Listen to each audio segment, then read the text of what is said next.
Be ready for transcription.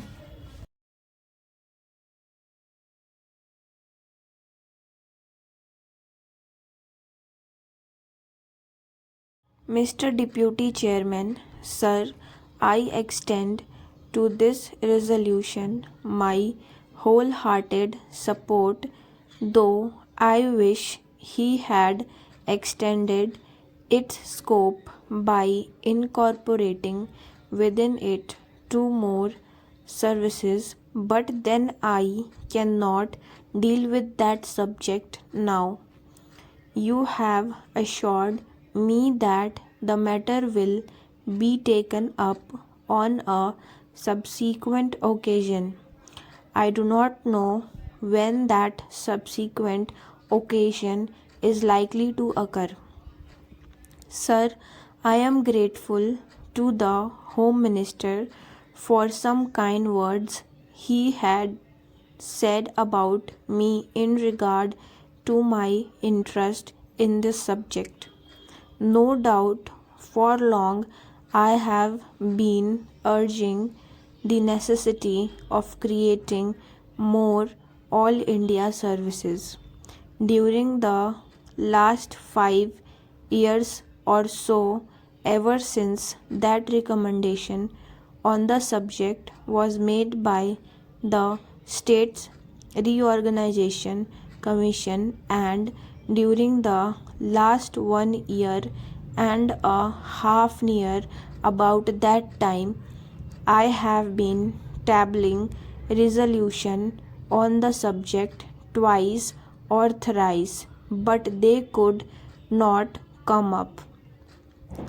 Of course, as they say, there are higher forces that govern the destiny of things, and so far as Parliament is concerned, it is the government and the undisputed sway of the chair that govern the destiny of resolution.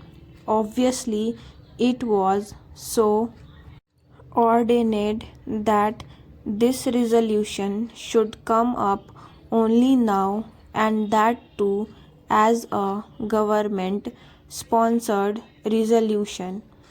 Even as it is, I welcome it most heartily, and I feel enthusiastic and even jubilant about it. Sir, I sincerely congratulate the Honorable the Home Minister for the tact, the firmness, the strength, and the determination which he has shown in overcoming all the delicacies and difficulties which I am sure were there in his way. The opposition and unwillingness of the state were there initially. I know, and I also know, sir, that about a year ago, when I tabled a question on this subject, the then Home Minister told us that the government would be only too glad to have more All India services, but then the handicap in their way was that the states were not agreeable to it. Subsequent to that, sir, about the middle of this year, I wrote to all the chief ministers requesting them to let me know their views on this subject, and I was a little unhappy to find that no chief minister replied to me saying that he was agreeable to it.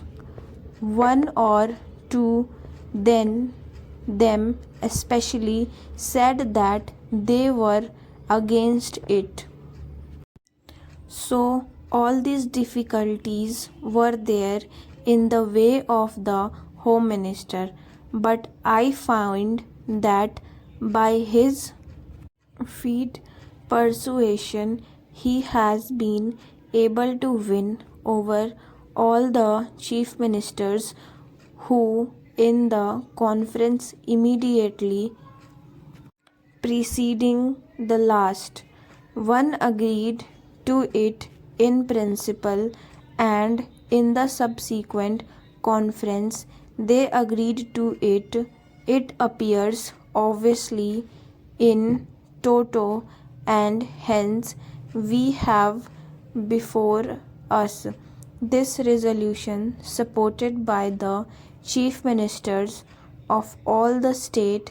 Sir, for that I want to congratulate most sincerely and heartedly the Honorable the Home Minister.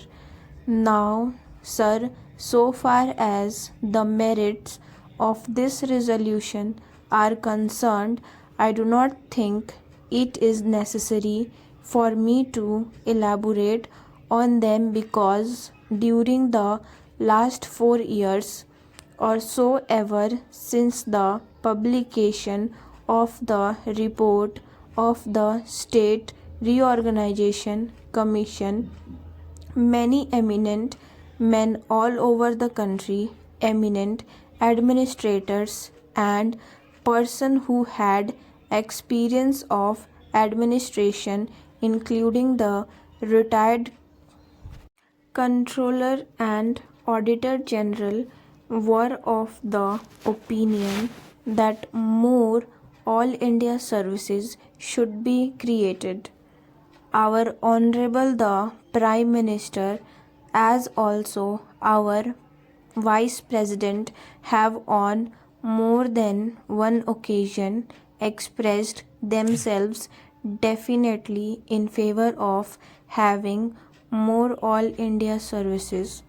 Last year, sir, about the month of October, when addressing the Indian Police Service officers when they were going out after having had their training for a year, he expressly said that if national integration was to be maintained, it was necessary to have more All India services.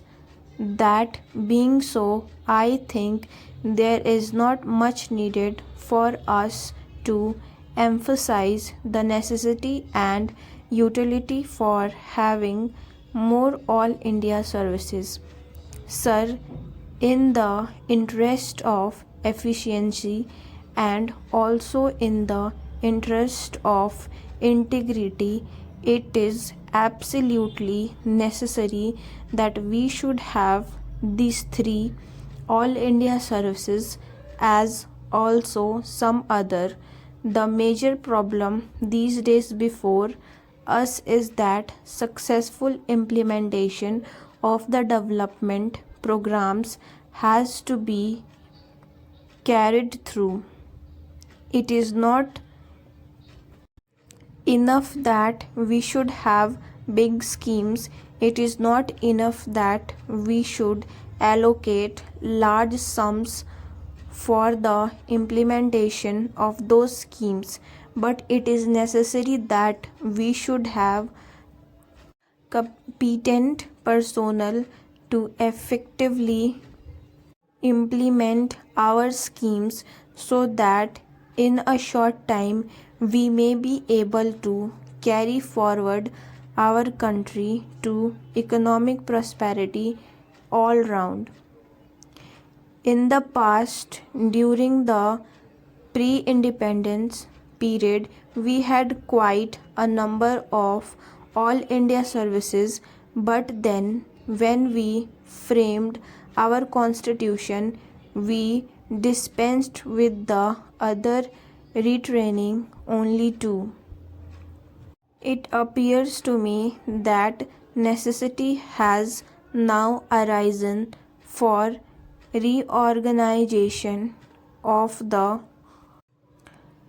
all India services and to have more all India services.